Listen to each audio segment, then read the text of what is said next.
Hello, everyone. How are you doing? This is Daryl Guberman, CEO of Guberman TMC LLC, a quality consulting firm here in Connecticut. I just want to get back to you. Got out of a meeting, and I have to tell you this: that Mr. Robert Kelly Ortberg, listen to me. Finally, somebody's listening at Boeing. For 20 years, the CEOs were away from the manufacturing site of Boeing. For 20 years. Now, listen to this. This is even better.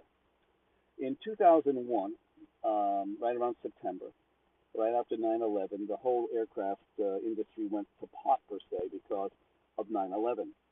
Boeing was going to do cost-cutting initiatives, 20 to 30,000 people.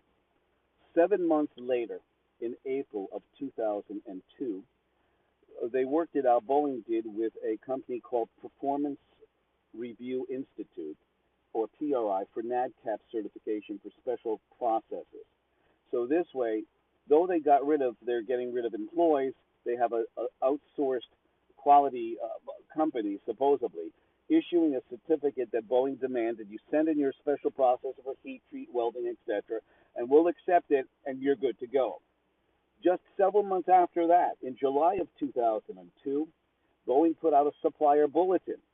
They were losing employees, so another way to outsource their inspection is if you are ANSI ANAP accredited, okay, the American National Standards Institute and the American National Accreditation Board, which ANSI took over complete control over ANAP in 2018. It stated that if you are ANSI ANAP accredited on your AS 9100 certificate, okay, for aerospace international standard, just send in your certificate, send in your parts. We don't have to send an inspection team out there to see you for 22 years. To make matters even more, how would we say, sweet for Boeing, in 2009, they were made part of the FAA. The FAA came in and designated several of the Boeing employees as FAA inspectors, which meant that they could sign off testing, they can sign off new aircraft technologies like the M.KHAN system, and also designs like what Sam Salipar, the whistleblower, was talking about in 2024 in April. And I was there and I stood up. If you want to look for it, look up Daryl Guberman Boeing, Daryl Guberman, Boeing, Boeing, and you will see this. You'll see that I was there supporting Sam Salipar. And you're not supposed to get up at these meetings. They want to have complete control. Well, I got up. Yes, I told them, yes, Sam is telling the truth, the whistleblower. But for 22 years, Boeing neglected supplier auditing, which is critical because you have flight safety parts coming, you have all this stuff, and you don't know whether it was made in a bathtub, in a desert, or in the jungle. Okay, that's the bottom line. We have problematic things. The thing that I admire about Ortberg, the new CEO, is that they took my advice from a 42-page document that I sent in to replace David Calhoun, the outgoing CEO. And also, if it's not the CEO, it is the head of quality, because that's what they truly need. I don't care how far, again, that Mr. Ortberg rolls up his sleeves. If he doesn't have Daryl Guberman on his team, he will be in the subcommittee in another 2 to 4 years, more than likely so, I would say. And it is absolutely abominable that he took my advice, ladies and gentlemen. If you want me to send you that presentation, please send me a text, 203-556-1493. You can call me and or email me at Daryl, DARYLTQRS @yahoo.com.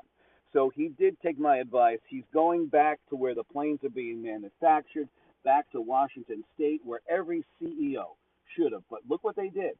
For 20 years of neglect, both in source inspection and also special process inspection, plus the CEO was never to be found. I hope he at least went around once. I remember when I was in aircraft, the only time that you would see the vice president of manufacturing, he would come around once a year, and that was during the Christmas holiday, and he always had a beautiful tan, a nice gray suit, and when he'd shake your hand, he never looked in your eye. I remember those days. Yes, I remember that. And then sometimes you would never see them at all. So you need people like Daryl Guberman. I've tried to tell Boeing. I don't care if Ortberg moves out there if he does not have a good quality person from outside, not inside Boeing, outside. I'm a pretty fast learner. I've been in aerospace, background composites, plastics, non-ferrous metals, aluminum, titanium alloys, composites being Kevlar, boron, graphite, fiberglass, um, and also metal matrix composites, IBM, EBM, RTM, which is injection blow molded, extrusion blow molded, and resin transfer molding.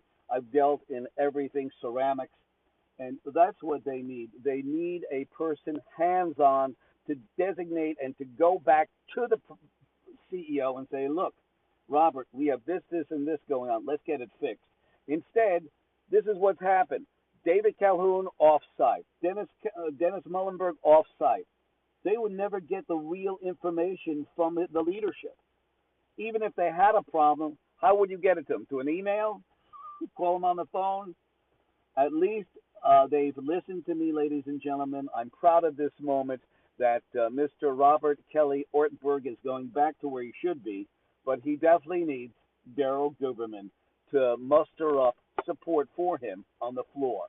Get rid of the old and bring in the guy, the outsider, the black horse, the dark horse.